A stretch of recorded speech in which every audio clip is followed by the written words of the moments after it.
Tadi saya telah menyampaikan kepada Anda definisi hipnosis menurut US Department of Education Human Services Division, yaitu penembusan faktor kritis dari pikiran sadar dan diterimanya suatu sugesti atau pemikiran tertentu oleh pikiran bawah sadar.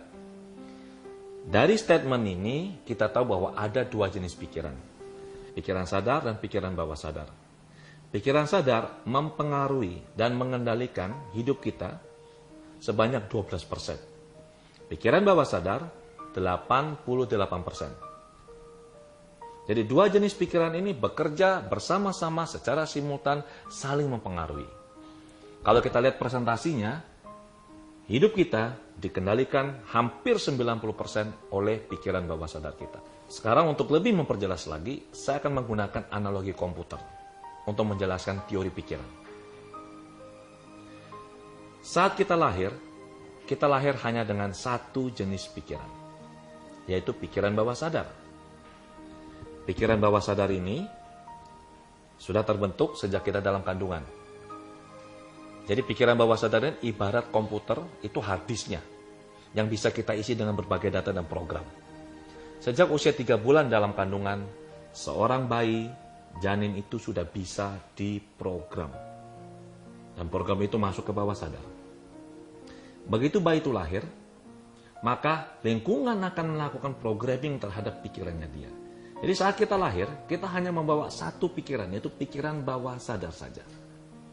Pikiran bawah sadar terdiri dari dua komponen, yaitu pertama, yang disebut dengan modern memory area. Ini yang lebih sering dikenal sebagai subconscious oleh kebanyakan orang.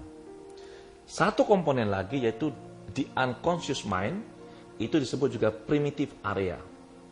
Nah, waktu kita lahir, daerah primitif ini, primitive area sudah berisi program yang diberikan oleh Tuhan, Sang Pencipta.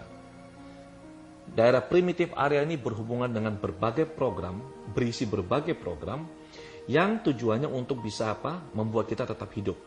Program untuk bernafas, sistem kekebalan tubuh, kemudian memunculkan sensasi-sensasi fisik yang mewakili suatu perasaan, sistem kekebalan tubuh, pencernaan, dan segala macam. Jadi ini ada di primitive area. Sedangkan yang sering dikenal orang sebagai subconscious mind, yaitu modern memory area, ini waktu lahir itu blank, seperti hard disk komputer. Dan kita mengisi, keluarga mengisi, lingkungan mengisi berbagai program ke dalam subconscious mind kita, ke dalam modern memory area. Nanti dengan proses tumbuh kembang pada saat kita usia 3 tahun, pada saat itulah baru terbentuk pikiran sadar atau conscious mind. Conscious mind ini nanti semakin lama akan semakin tebal, semakin menguat, dan akan sangat tebal pada saat kita berusia kurang lebih 13 tahun. Itu sebabnya mengapa anak yang sudah berusia kurang lebih 13 tahun itu cukup sulit kalau kita beritahu. Untuk kita mengubah perilakunya, program pikirnya itu akan sangat sulit.